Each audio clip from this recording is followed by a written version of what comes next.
Now, Russian drone and missile strikes hit major Ukrainian cities overnight, killing 5 and wounding dozens more. The whole country was put under air alert after attacks were reported in Kiev, Mykolaiv and Lviv near the Polish border. Cybersecurity expert and Internet 2.0 co-founder Robert Potter was in Kiev as the bombs fell around him, and he joins me now. Robert, thank you so much for your time. Look, this week the US is having a vote about whether to fund Ukraine to the tune of $60 billion. The overnight bombs, and you sent me videos of those bombs when I woke up this morning. Look, this shows that the war is still unfolding. Ukraine is still under attack. Yes, so the campaign by Russia to conquer Ukraine hasn't let up. And as we come into spring, we're expecting things to get significantly worse.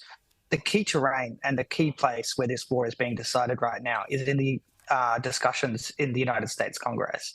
Everyone here is dependent on the continued flow of ammunition from the United States government. President Zelenskyy famously said at the beginning of the war, "I don't need a ride, I need ammunition." Well, if we don't get some ammunition here soon, a lot of people are going to need a ride. And we're waiting at the moment with bated breath against what seems to be a pretty concerted effort by Donald Trump, people like Tucker Carlson and Vladimir Putin, to scupper that aid and stop it from coming here, because that's Putin's best chance of winning the war is to stop the flow of ammunition to Kyiv. Well, I spoke at the start of the show about the coincidental timing of Tucker Carlson being in Moscow now, just as this vote is going through. National security community insiders say that he's a tool, a Russian propaganda tool in their view. What do you think about that analysis?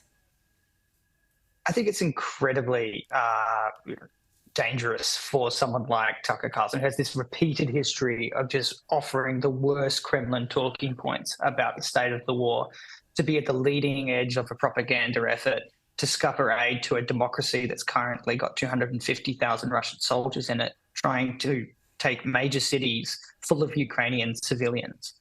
So just in the sheer reality of it is that everyone in the city at the moment is dependent on the missile interceptor technologies from the Patriot batteries that protect this city.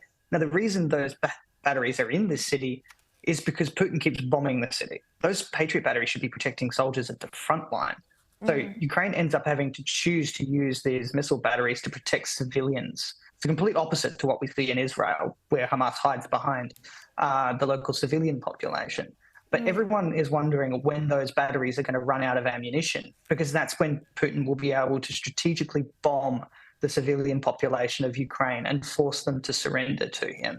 And with this critical vote that is scheduled for this week in the United States, it is not a coincidence that that's why Tucker Carlson has gone to Moscow to interview Putin and to put that case forward using the friendliest media voice that he could get and the most senior one that he could co-opt into doing this effort. And as I mentioned, the one who's actually influential with some people in the Republican movement. We've literally got 30 seconds left, but just very, very quickly, in your line of work, Russia is also the world's worst perpetrators of cybercrime and attacks. That's right, and they continue to hit Australia. So we recently saw Medibank was the victim of a major cyber attack perpetrated by a Russian citizen with complete impunity and no chance of ever being arrested. So we're going to continue to see things get worse if we don't come to the table and do more to help our Ukrainian allies. All right, Robert Potter, thank you so much for joining us in Kiev. Please stay safe.